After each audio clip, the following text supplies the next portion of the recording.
Tọ́pẹ́ Àlàbí àti Lizzy Anjorin yẹ̀yẹ́ ara wọn ní gbangba.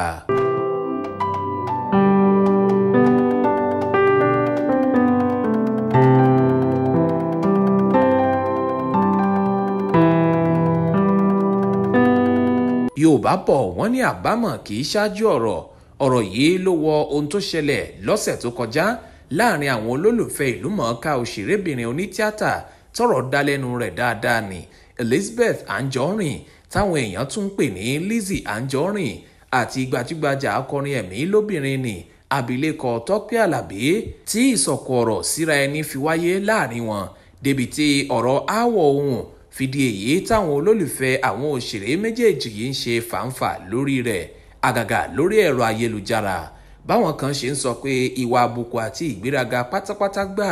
ní Tọ́pẹ́ hù tí wọ́n sì ń pe òjíṣẹ́ Ọlọ́run kan kò gbọ́dọ̀ ṣerú nǹkan bẹ́ẹ̀ sí àwọn olólùfẹ́ rẹ̀ bẹ́ẹ̀ làwọn míín dẹ̀bi irú Lizzy àtàwọn olólùfẹ́ rẹ̀ wọ́n ló yẹ kí wọ́n ó ti ṣe nǹkan kan ṣáájú kí ìṣẹ̀lẹ̀ yìí tó wáyé ṣebí Lizzy ńlọ́jọ́ ìbí rẹ̀ kò lọ́jọ́ kẹrin oṣù kẹrin ọdún 2025 yìí àyájọ́ ọjọ́ ọ̀hún ló sì máa ń ṣe báìdè rẹ̀ lọ́dọọdún ó sì ti di àṣà àwọn kan láti ṣe nǹkan ìyanu àti ìjọnilójú fún ọmọ ọlọ́jọ́ ìbí tí wọ́n fẹ́ràn pàápàá lágbo àwọn ìràwọ̀ òṣèré tí wọ́n lérò lẹ́yìn lọ́pọ̀ ìgbà àwọn ọ̀rẹ́ àti ojúlùmọ̀ máa ń ṣe surprise birthday fún ẹni wọn ìyẹn ni wípé láì fún ọlọ́jọ́ ìbí lára wọ́n lè ṣàdédé jí ká mọ́lé lọ́jọ́ náà kí wọ́n sì bẹ̀rẹ̀ sí kọrin ọpẹ́ àti ìyìn kí wọ́n máa pókìkí rẹ̀ wọ́n sì tún lè fi ẹ̀bùn tá a lọ́rẹ èyí máa ń mú orí ọlọ́jọ́ ìbí wú nítorí kò ní retí irú nǹkan bẹ́ẹ̀ yóò bá lójijì yóò sì jọ ọ́ lójú jọjọ. irú ayẹyẹ báìdè ìyanu bẹ́ẹ̀ làwọn ọ̀rẹ́ àti olólùfẹ́ Lizzy Anjorin ti ń gbèrò rẹ̀ lábẹ́nú wọ́n sì pinnu láti fi Tọ́pẹ́ Àlàbí ṣe ìyàlẹ́nu ọ̀hún láti wá kọrin ìyìn àti ọpẹ́ láti fi kanlẹ̀kùn ilé Lizzy láàárọ̀ ọjọ́ ìbí rẹ̀ wọ́n ti bá Tọ́pẹ́ sọ̀rọ̀ wọ́n sì ti fún un lówó tó lóun máa gbà gbogbo ètò yòókù ni wọ́n ti parí wọ́n sì ti dá àkókò fún ara wọn àti ibi tí wọn yóò ti pàdé àmọ́ gbogbo ètò yìí bò kẹ́lẹ́ pátápátá ni ọ̀rọ̀ mọ̀sínú mọ̀síkùn ò ní wọ́n fi ṣe nítorí wọn kò fẹ́ kí olóbó kankan ta Lizzy ṣáájú ọjọ́ náà gẹ́gẹ́ bí wọ́n ṣe máa ń ṣe ó jọ pé níbi tí wọ́n bò kíní ọ̀hún láṣìírí dé wọn kò jẹ́ kí Tọ́pẹ́ mọ̀ wípé ọ̀dọ̀ Lizzy ó ní òun yóò ti kọrin láfẹ̀mọ́júmọ́ ọjọ́ ẹtì Friday ọjọ́ kẹrin ọ̀hún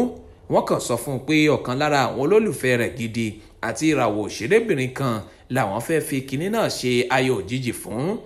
àmọ́ ọ̀rọ̀ bẹ́yìn yọ ò nígbà tí Tọ́pẹ́ Àlàbí dé ibi tí wọ́n ti fẹ́ kọrin ọpẹ́ fọlọ́jọ́ ìbí tó jẹ́ pé bí Tọ́pẹ́ ṣe mọ̀ pé ṣọ́ọ̀bù ìtajà Lizzy Anjorin tó wà lágbègbè kan nílùú Ìkòròdú nípínlẹ̀ Èkó làwọn ń bọ̀ Lizzy ń lòun fẹ́ kọrin fún níṣe ló kọ̀ jálẹ̀ láti ṣeré níbi ayẹyẹ ọjọ́ ìbí náà tí kò sì tún bèṣùbẹ̀gbà láti dá owó eré tó ti gbà padà pẹ̀lú ìbínú ló fi kúrò níbi àríyá náà ní kíámọ́sá èyí sì ya ọ̀pọ̀ èèyàn tó wà níbẹ̀ lẹ́nu kódà ó bomi tútù sí wọn lọ́kàn pẹ̀lú wọ́n ń ṣe kàyéfì lórí ohun tí Tọ́pẹ́ ṣe yìí àti bó ṣe já wọn nítàn mọ́ lójijì lọ́gán tí awo ìṣẹ̀lẹ̀ yìí lu síta ló ti dá awuyewuye àti ọ̀wọ̀ọ̀wọ̀ ńlá sílẹ̀ láàrin ìgboro àti lórí ẹ̀rọ ayélujára ọ̀kan pàtàkì lára àwọn tó ti fi ẹnu kún ìṣẹ̀lẹ̀ yìí ní ọ̀gbẹ́ni Oore-Ọ̀fẹ́ Williams tí àwọn mìíràn túmọ̀ sí àwo Jésù tó jẹ́ agbésìrìmájáde àti olùkọ́ni nípa iṣẹ́ tíátà wọ́n lọ́kùnrin yìí ló ṣe atọ́nà bí wọ́n ti ṣe pé Tọ́pẹ́ Àlàbí sí ibi ayẹyẹ ọjọ́ ìbí náà nínú àlàyé tí ọ̀gbẹ́ni Oore-Ọ̀fẹ́ ṣe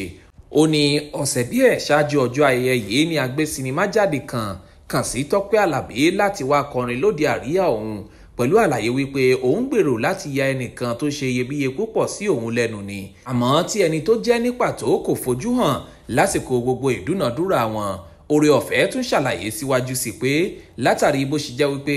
òun lòun ṣe alátọ̀nà wọn Tọ́pẹ́ Àlàbí dín àwọn olólùfẹ́ Lizzy Anjorin ọ̀hún lówó iye tó yẹ kó ṣáàjì tààrà fún irúfẹ́ òde àríyá bẹ́ẹ̀ kọ́ ló gbà lọ́wọ́ wọn dípò mílíọ̀nù 3 àbọ̀ tó yẹ kó gbà mílíọ̀nù 2 àbọ̀ ló gbà bó tilẹ̀ jẹ́ wípé ó ti dá owó náà padà nígbà tó pinnu láti má ṣe kọrin ọ̀hún mọ́ lọ́gán tí olórin ẹ̀mí yìí àti ikọ̀ rẹ̀ dé sí ibùdó ayẹyẹ náà tí wọ́n sì kẹ́fìn wípé Lizzy Anjorin ló ń ṣe ọjọ́ ìbí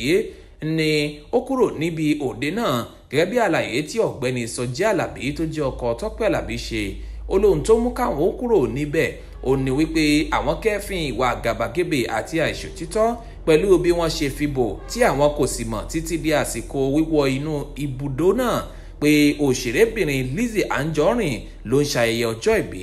Àwòjésù fúnra rẹ̀ náà wá ń ṣe èèmọ̀ lórí wípé kí ló lè fà á tí àwọn oníǹkan yóò ṣe fi orúkọ lọ́jọ́ ìbí pamọ́ fún eléré gẹ́gẹ́ bí ohun tó ṣe ní kàyéfì púpọ̀ léyìí tó ṣokùnfà bí Tọ́pẹ́ Àlàbí kò ṣe wulẹ̀ bọ́ sílẹ̀ láti inú ọkọ̀ tó gbé wa. Ṣé bá a bá fa gbòrògbòrò àfagbó lẹ́gbẹ̀ẹ́ kan ní tiẹ̀ Lizzy Anjorin ti fèsì padà sí gbogbo awuyewuye àròyé ọ̀tẹ̀ tó ń lọ lọ́wọ́. Ó ní òun ò lè fi owó òun pe Tọ́pẹ́ Àlàbí wá kọrin fún òun o, dípò bẹ́ẹ̀ òun á yá pe àwọn akéwì àbí àwọn olórin mìíràn. Kò tán síbẹ̀ o, Lizzy tún mẹ́nubà bí àwòdì òun ṣe bá Tọ́pẹ́ Àlàbí rà lásìkò tó ń kojú ìfinamọ́ títí di àsìkò kíkó ìròyìn yìí jọ. Àlàyé tààrà láti àkàtà Tọ́pẹ́ Àlàbí kò tí ì jáde o, àmọ́ ọ̀rọ̀ yìí ṣe gbóná gidigidi láàrin ìgboro.